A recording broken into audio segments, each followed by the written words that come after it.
नमस्कार दोस्तों, आप सभी का स्वागत है। आपके अपने YouTube चैनल मानव जीवन में दोस्तों लाइफ में सभी आगे बढ़ना चाहते हैं और लाइफ में आगे बढ़ने के लिए हमें रोज ही कुछ नया सीखना चाहिए और आगे बढ़ना चाहिए। तो चलिए आज की प्रस्तुति शुरू करते हैं। श्री शिवाय नमस्तुभ्यम। हर हर महादेव। दोस्तों, आप सभी लोग जानते हैं कि 13 अगस्त 2024 यानी सावन महीने का चौथा मंगलवार दुर्गा अष्टमी पड़ रही, जो बहुत ही खास है। और दोस्तों, ये जो अष्टमी तिथि है जो कि सावन महीने में मंगलवार को पड़ रही है, दोस्तों इसी दिन किया जाने वाला पंडित जी द्वारा बताया गया एक लाल फूल और एक सफेद फूल वाले उपाय आप लोगों को जरूर करना चाहिए। क्योंकि दोस्तों ये एक ऐसा उपाय है जो कि हर दिन नहीं किया जाता। सावन महीने में जो दुर्गा अष्टमी आती है उसी दिन किया जाता है। अगर आप लोगों ने इस उपाय को नहीं किया है या किसी कारणवश नहीं कर पाए हो तो इस सावन माह की दुर्गा अष्टमी तिथि के दिन इस उपाय से मत चूकना। दोस्तों देखिए, ये दिन इतना खास होता है, इतना महत्वपूर्ण होता है। देखा गया है कभी कभी बड़े बड़े पूजा पाठ अनुष्ठान से जो मनोकामना पूर्ण नहीं होती है, वह सावन माह की दुर्गा अष्टमी तिथि के दिन एक छोटे से उपाय करने से ही आपकी मनोकामना पूर्ण हो जाती है। और बहुत सारे लोगों ने इस उपाय को किया भी है और उनको इस उपाय को करने का फल भी जरूर मिला है। अगर आप लोग भी इस उपाय को इस सावन माह की दुर्गा अष्टमी तिथि के दिन करना चाहते हैं तो आप इस उपाय को पहले अच्छे से समझ लेना, सुन लेना, उसके बाद करना। आपको इस उपाय का फल जरूर मिलेगा, आपकी सभी मनोकामनाएं पूरी हो जाएंगी। दोस्तों, हम आपको यहां पर बता दें कि यह जो एक लाल फूल और एक सफेद फूल वाले उपाय है, यह उपाय पंडित जी ने अपनी अब्भी की सीहोर की कथा में ही बताया है। और इस उपाय को करने से आपके घर में चाहे किसी भी प्रकार की दुख और समस्या क्यों न चल रही हो, आपको उसका कारण भी नहीं पता है कि भाई ये समस्या किस कारण से चल रही है, उसका कुछ भी कारण हो सकता है। जैसे पितृदोष हो सकता है, काल सर्प दोष हो सकता है, या किसी भी तरह का मंगल दोष भी हो सकता है। और भी बहुत तरह के दोष होते हैं, कुछ भी हो सकता है। पर आपको इस उपाय को करने के लिए अपने दोस्त को पता लगाने की भी जरूरत नहीं है। आपके घर में किस कारण से इतनी दुख और परेशानी आ रही है वह भी आपको पता लगाने की जरूरत नहीं है। बस सावन के चौथे मंगलवार को अष्टमी तिथि के दिन इस उपाय को कर लेना, क्योंकि इसी एकमात्र उपाय को करने से आपके पूरे घर परिवार में सुख और शांति हो जाएगी। आपके घर में अच्छे अच्छे काम होने लगेंगे। आपकी जो भी मनोकामना होगी वह भी धीरे धीरे करके पूर्ण होना शुरू हो जाएंगी। अब हम समझते हैं इस एक लाल फूल और एक सफेद फूल वाले उपाय को आपको करना कैसे है, किसको करना है, किस समय करना है और कैसे करना है। देखो, उपाय बिल्कुल आसान है, बस समझने वाली बात है। ध्यान से समझिए, उसके बाद ही आप लोग जो है इस उपाय को जरूर कीजिएगा। सबसे पहली चीज हम लोग ये समझते हैं कि इस एक लाल फूल और एक सफेद फूल वाले उपाय को इस आने वाली सावन माह की दुर्गा अष्टमी तिथि के दिन किसको करना है। तो देखिए, इस उपाय को घर के सभी सदस्यों को करने की बिल्कुल भी जरूरत नहीं है। घर में से कोई एक मुख्य बड़ा सदस्य ही इस उपाय को करेगा तो उस घर परिवार के सभी सदस्यों को इस उपाय को करने का फल मिल जाएगा। पर वह बड़ा सदस्य कौन होगा, कौन व्यक्ति इस उपाय को करेगा, तो यहां पर देखिए हम आपको बता दें।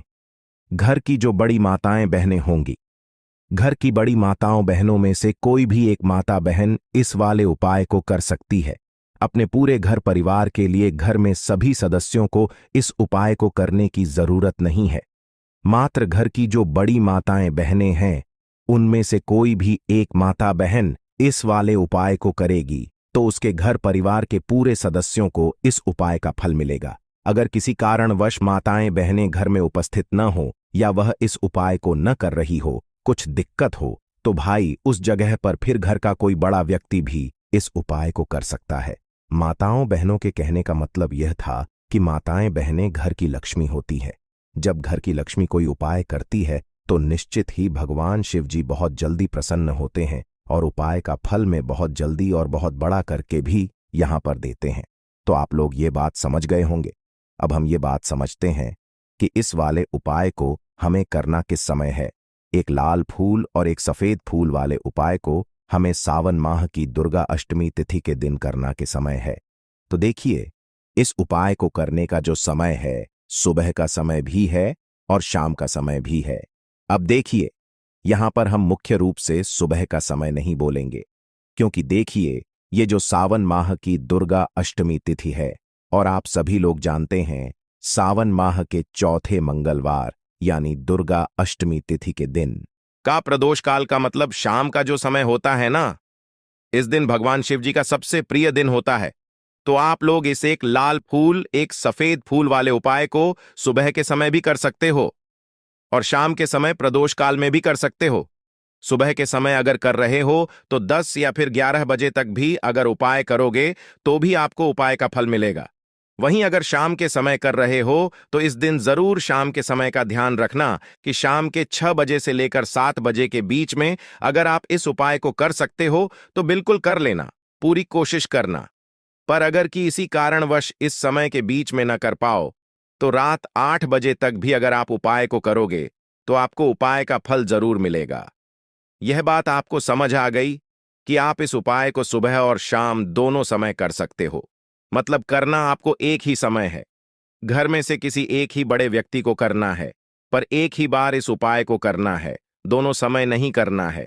आपको जो समय अच्छा लगे आप उस समय पर इस वाले उपाय को कर सकते हैं। तो चलिए जानते हैं इन विशेष उपायों के बारे में। लेकिन उससे पहले जो भी मेरे भाई मेरी प्यारी बहनें आज चैनल पर पहली बार आई हैं या मेरी आवाज आज पहली बार सुन रहे हैं, अगर आप भी महादेव के सच्चे भक्त हैं तो वीडियो को लाइक और चैनल को सब्सक्राइब जरूर कर लें और कमेंट बॉक्स में लिखें हर हर महादेव, ओम नमः शिवाय। देखो, अब सबसे महत्वपूर्ण बात आती है कि इस उपाय को हमें करना किस लिए है। जैसा कि हमने अभी आपसे बोला कि इस उपाय को करने के बाद आपके जीवन में बहुत सारी खुशियां आएंगी, आपकी मनोकामनाएं पूर्ण होंगी, आपकी धन की समस्या दूर होगी, आपकी पैसों की समस्या दूर होगी। अब देखिए, अगर आप लोग सोच रहे हो कि भाई हमें अपना घर बनाना है पर घर बनाने के लिए पैसा नहीं है, हमें गाड़ी लेना है पर गाड़ी लेने के लिए पैसा नहीं है, हमें जमीन लेना है पर जमीन लेने के लिए पैसों की कमी पड़ रही है, अगर ऐसी ही दिक्कत परेशानी या किसी भी तरह की धन से जुड़ी हुई समस्या या पैसों से जुड़ी हुई समस्या अगर आपके जीवन में चल रही है तो यह उपाय निश्चित ही आपके जीवन में बहुत सारे फल लाकर दे सकता है। इसीलिए अगर आपके घर में बहुत ज्यादा दिक्कत समस्या परेशानी चल रही है, धन से जुड़ी हुई पैसों से जुड़ी हुई धन की बहुत ज्यादा कमी आ रही है, पैसों की बिल्कुल आवक नहीं हो रही है, तो भाई आप लोगों को इस वाले उपाय को जरूर करना चाहिए। घर में से किसी एक भी बड़े व्यक्ति को अब इस उपाय में करना क्या है वह सबसे पहले हम लोग जान लेते हैं। उपाय की सामग्री हम लोग सबसे पहले जानते हैं कि इस उपाय में किस किस चीज की आवश्यकता पड़ेगी। तो देखिए, उपाय का नाम तो एक लाल फूल और एक सफेद फूल वाला उपाय है, पर इस उपाय में कुल मिलाकर 4 सामग्री हमें लगने वाली है, जो कि पंडित जी ने खुद सीहोर वाली कथा में बताया है, और जो हम आपको उपाय बताते हैं वह पंडित जी द्वारा बताए गए होते हैं, अलग से हम कुछ भी नहीं बताते हैं। तो यहां पर हम लोग समझते हैं कि इस उपाय की सामग्री क्या है। तो देखो, उपाय की जो सामग्री है वह 4 सामग्री है, जिसमें से सबसे पहली सामग्री है एक बेलपत्र। देखो, बेलपत्र क्या होती है? बेलपत्र जो शिव के शिवलिंग पर चढ़ती है। दूसरी चीज है एक शमी पत्र। शमी पत्र वह जो शिवलिंग पर ही चढ़ता है। तीसरी चीज है दोस्तों एक लाल फूल, जो उपाय का नाम है। तो एक यहां पर आपको लाल फूल लेना है। अब यह लाल फूल कौन सा लेना है? देखो, शिवलिंग के ऊपर जो लाल फूल चढ़ता हो उनमें से कोई भी एक लाल फूल पसंद कर लेना और वह कहीं से तोड़कर या कहीं से खरीद कर लेकर आना और उस लाल फूल को उपाय में प्रयोग कर लेना। उसके बाद में एक सफेद फूल, सफेद थी फूल का विशेष रूप से ध्यान रखना, जो सफेद फूल शिवलिंग पर चढ़ता हो सिर्फ वही सफेद फूल लेकर आना, इसके अलावा कुछ मत लेकर आना। लेकिन केतकी का मत लेना। तो एक एक मात्रा में ही आपको ये चारों सामग्री चाहिए, एक बेलपत्र, एक शमी पत्र, एक लाल फूल और एक सफेद फूल। ये चारों सामग्री आप लोग तैयार करके रख लें। प्रदोष काल में या सुबह के समय जब भी आप इस उपाय को कर रहे हैं, जैसे ही आपके उपाय की सामग्री तैयार हो जाती है तो क्या हम सीधा उपाय को करने के लिए इन चारों सामग्री को लेकर उपाय करने के लिए जा सकते हैं? नहीं तो यहां पर आपको इस बात का ध्यान रखना है कि हम भगवान शिव जी को प्रसन्न करने के लिए तो जा रहे हैं, हम अपनी मनोकामना को पूर्ण करवाने के लिए तो जा रहे हैं, पर हमें यह दर्शाना बिल्कुल भी नहीं है कि हम सिर्फ अपने फायदे के लिए भगवान शिव जी के मंदिर में आए हैं। इसलिए हम इस उपाय को करने के साथ साथ में भगवान शिव जी की पूजा अर्चना के लिए कुछ सामग्री भी जरूर लेकर जाएंगे। जैसे कि सुबह के समय अगर आप उपाय को कर रहे हो, इस एक लाल फूल और एक सफेद फूल वाले उपाय को, तो भाई सुबह के समय आपको एक लोटा जल लेकर जाना है। जो लोग प्रतिदिन शिव जी के मंदिर जाते हैं, पूजा अर्चना करते हैं, जल चढ़ाते हैं, फूल बेलपत्र सब कुछ चढ़ाते हैं, भाई वह अपनी पूजन अर्चना वैसी की वैसी ही करना। बाकी जो सिर्फ उपाय को करने के लिए जा रहा है, जो कुछ भी लेकर नहीं जा रहा है, उसे कम से कम एक लोटा जल अपने घर से जरूर भरकर लेकर जाना। अगर आप उपाय को कर सुबह के समय कर रहे हो तो इस वाले उपाय को आप भगवान शिव जी की पूजा अर्चना करने के बाद ही करना। वहीं अगर बात करें शाम के समय की, अगर कोई व्यक्ति शाम के समय प्रदोष काल में इस वाले उपाय को कर रहा है, तो भाई आपको मात्र एक घी का दीपक तैयार करना है। यह बात हम हमेशा बोलते हैं। शाम के समय प्रदोष काल में कोई कर रहे हो ना, तो दीपक का विशेष महत्व होता है। इस पवित्र दिन प्रदोष काल में जो भी व्यक्ति दीपक जलाता है ना भगवान शिव जी के मंदिर में, भाई उसके जीवन से सारी दुख और परेशानियां भी दूर होती हैं।